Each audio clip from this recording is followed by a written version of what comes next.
Well, this is normally where I would like to say good morning to everybody. Unfortunately, I got a little bit of a late start, so instead, good afternoon, everyone. Today we are going to be going and checking out a couple cool creepy places south of Colorado Springs. The first place we're going to be stopping off is Walsenburg, Colorado, where there is an abandoned power plant down there that I want to go check out. I'm really into old abandoned buildings, ghost towns, obviously. The second place that we are going to be visiting is a place called Ludlow. That was the scene of a labor massacre back in the early 1900s. So I've got my coffee. I'm a little more prepared this time too. I've got the tripod, all the equipment and everything. However, this time I brought a beanie. I've got my jacket. I brought a couple charging cords. Brought my laptop just in case. Yeah, I believe I've got everything that I need. So let's get on the road.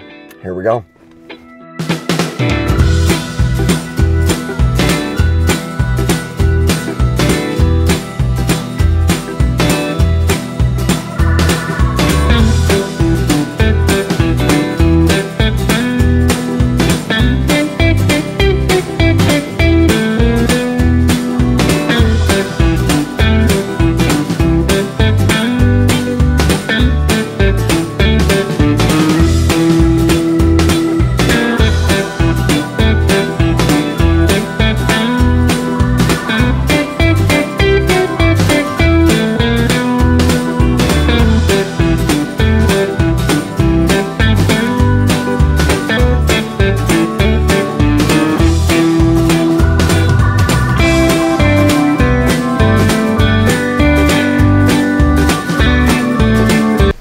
Okay, so I've arrived in Walsenburg, but I have no idea where this power plant is. I may have to jump online and look it up real quick. When I was online earlier today, I didn't see anything about an address or anything like that, but I might have to do a little bit more research on that. So I'm gonna drive around town, see if we can find it. Hopefully we can find it. If not, we'll move on to Ludlow. So here we go.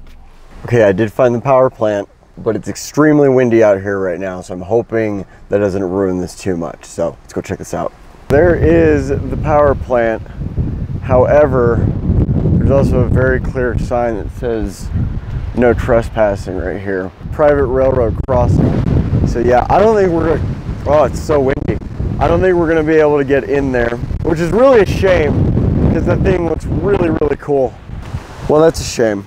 We're going to go ahead and move on from the power plant because there are clearly people working over there, but yeah, I think we're gonna call it a bust on the power plant just because there are clearly people working over there. There's no trespassing signs posted, and I really don't feel like going to jail. So instead of going in there and versus going to jail, we're going to move on to Ludlow and go see what we can find in Ludlow, which is a ghost town, which will be more open. So here we go.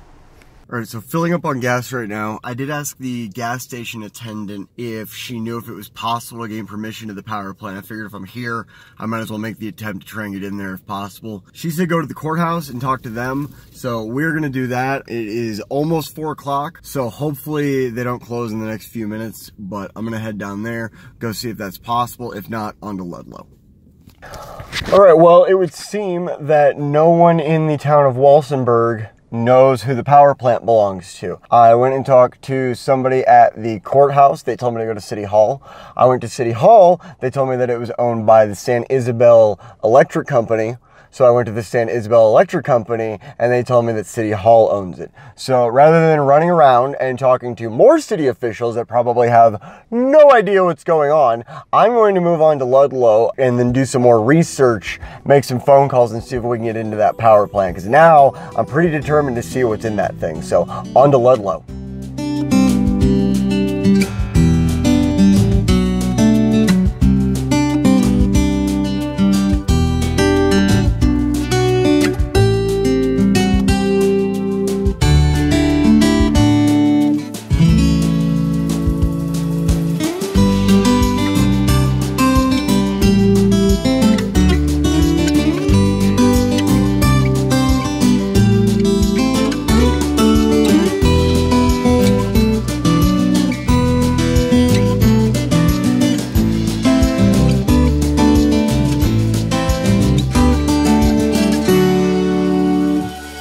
So the GPS says we're in Ludlow.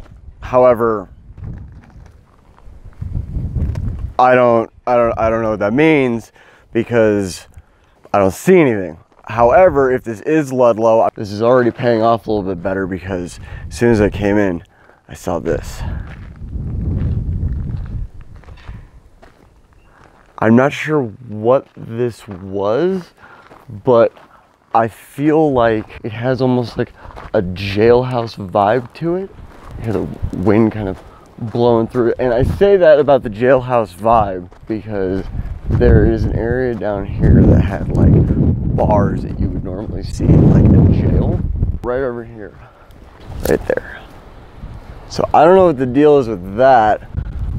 I also don't see anything about trespassing or anything like that. I'm not sure what that is. That could be anything. We're gonna come down here, see if maybe we can in here a little bit. Let's see here. You can kind of see in there a little bit. Not much though.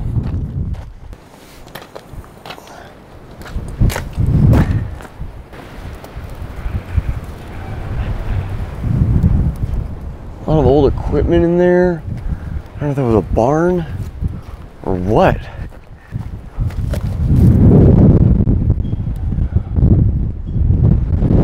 Lots of old stuff here. Is that? Oh. Creepy. Pretty creepy indeed. Everything falling in there. Nothing in there looks newish at all. I would love to know what this is. Swift.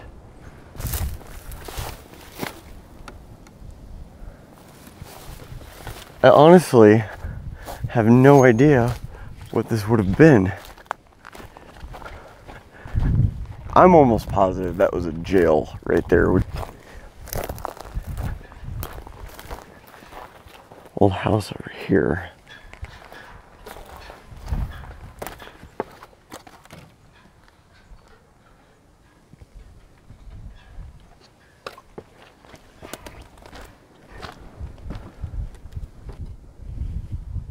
Chimney going up there. We're going down here. See if we can get a better look at this building that looks like it housed people inside of it.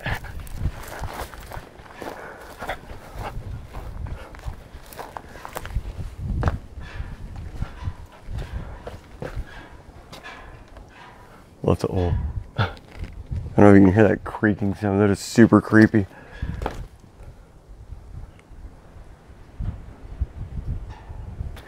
These are like iron bars. I can't imagine what else that would have been for, right? Like, it's hard to tell with it all being caved in and everything like that. It's kind of hard to tell what might have been in there because if you could see like something that would have resembled like a bathroom or something like that, I guess it would make more sense. Let's see if we can find more in here. Wow. Oh, look at that old truck. Wow. I'm honestly afraid to go in there because none of that looks stable, even a little bit. I don't know if you can see that back there. That is some kind of, I know I said I wasn't gonna come in, but we're gonna come in a little bit. What is all this? All right, forget it.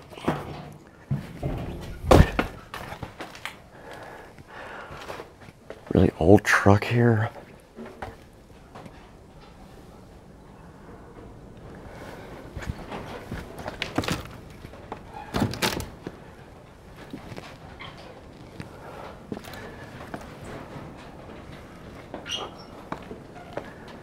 I'm not sure what kind of car that is.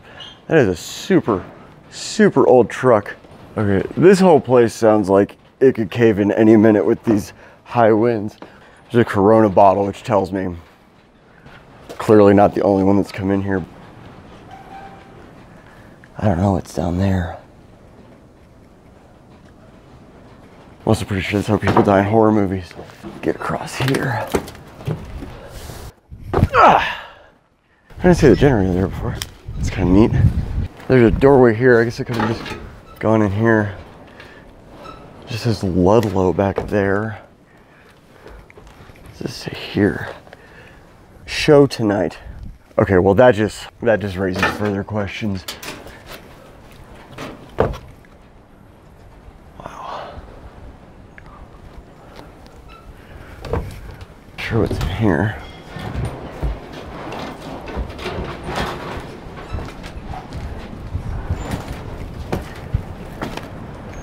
Oh, this is that room I saw.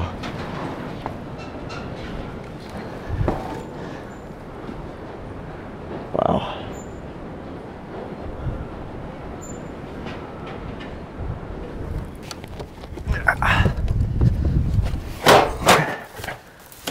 All right.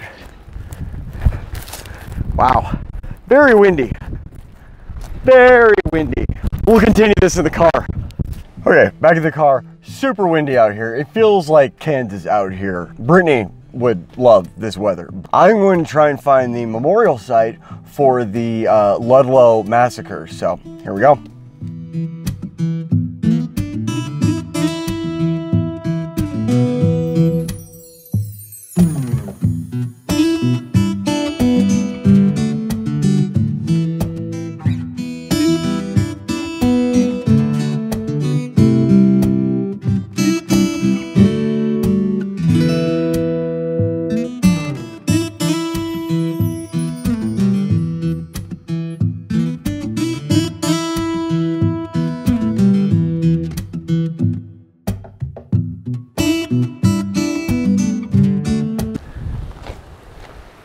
All right, I did find it.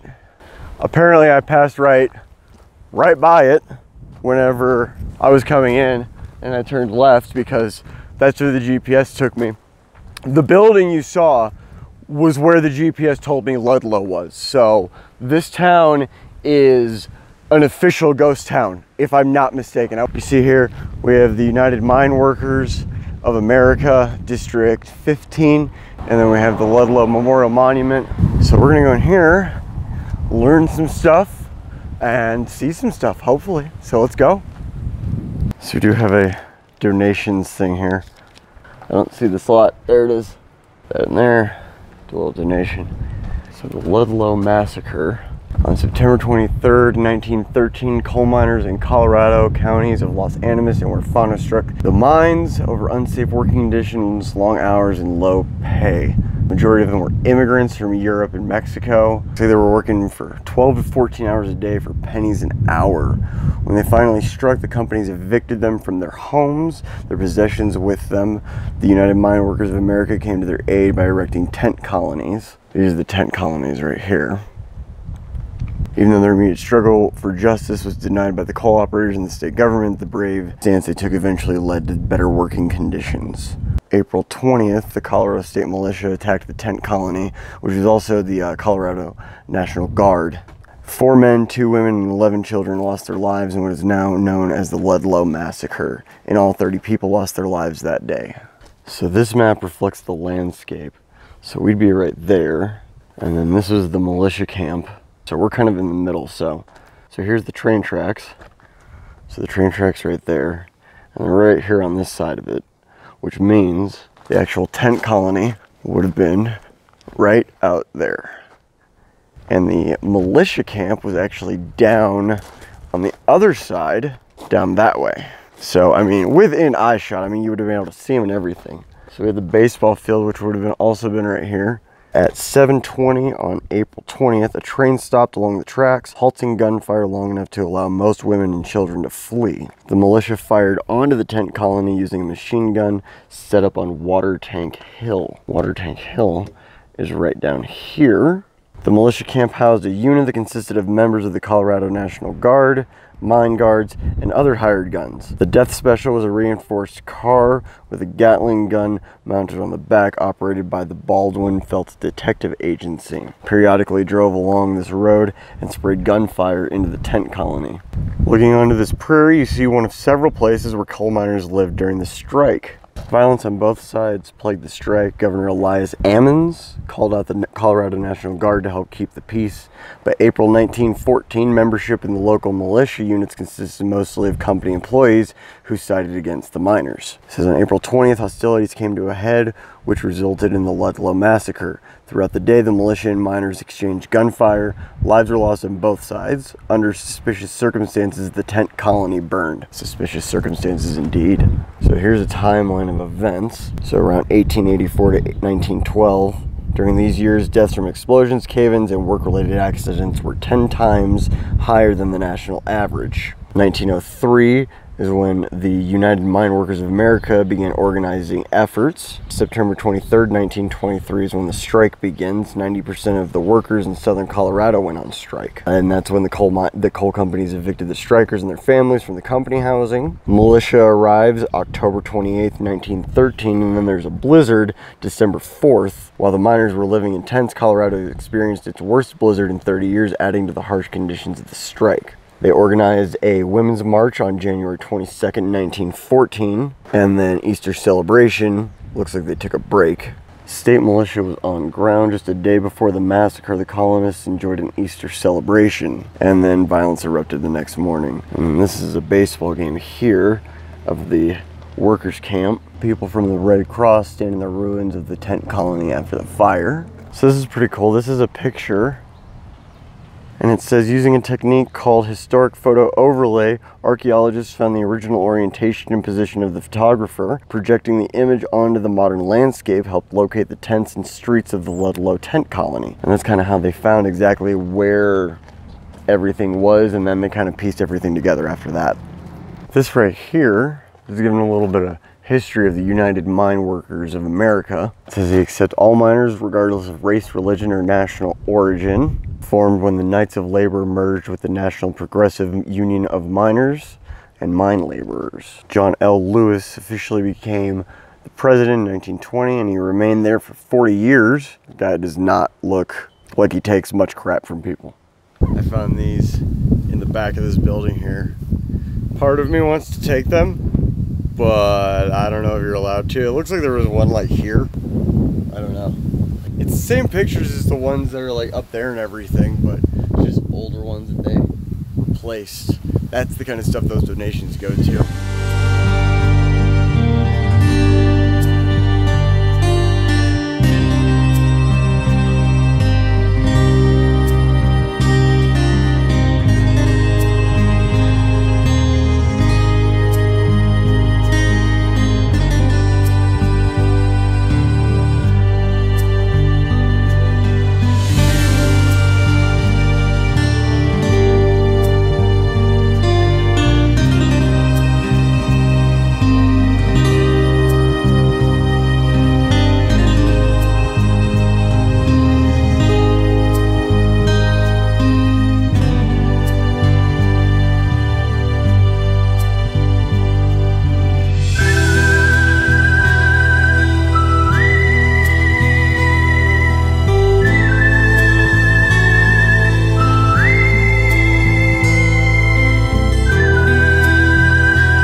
Well, still very windy, but came down the road a little bit and found a couple old buildings here that looks like they would have been houses. So we're just gonna kind of go in. And here we go. A couple of them here. Oh man, wow.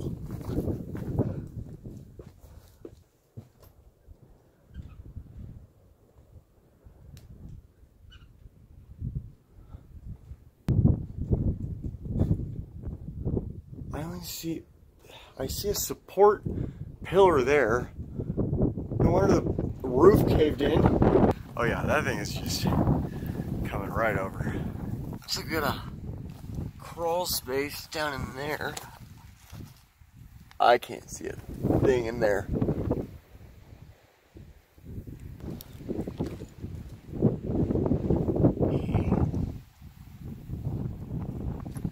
There's some plastic up there.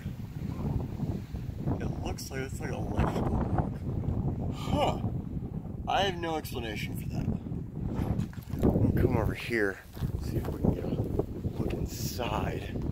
It looks like it may have been a church of some kind. I have no explanation for the hay. Oh, I think it was a school. Those are all chalkboards. Lots of bird poop.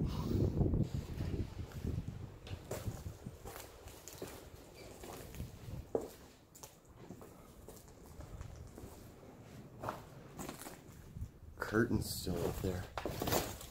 I think it was gonna be plastic.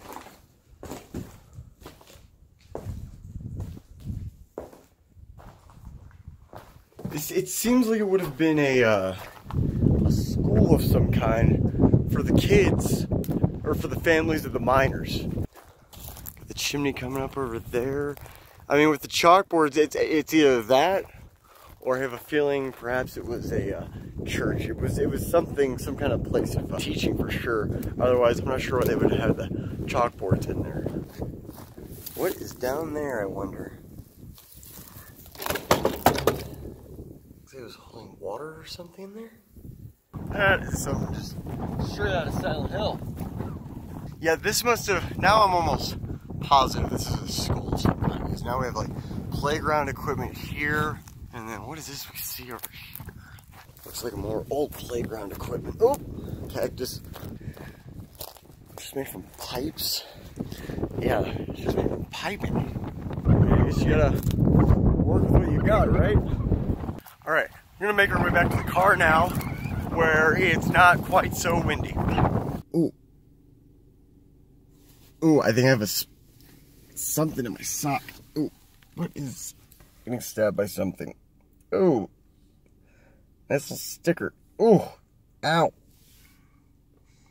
Well, that explains a lot. Well, that's fun. I think on that note, I'm going to go ahead and call it there. If you're liking these videos, go ahead and throw me a like. If you're really liking them, go ahead and throw me a subscription, and I'll see you guys next time.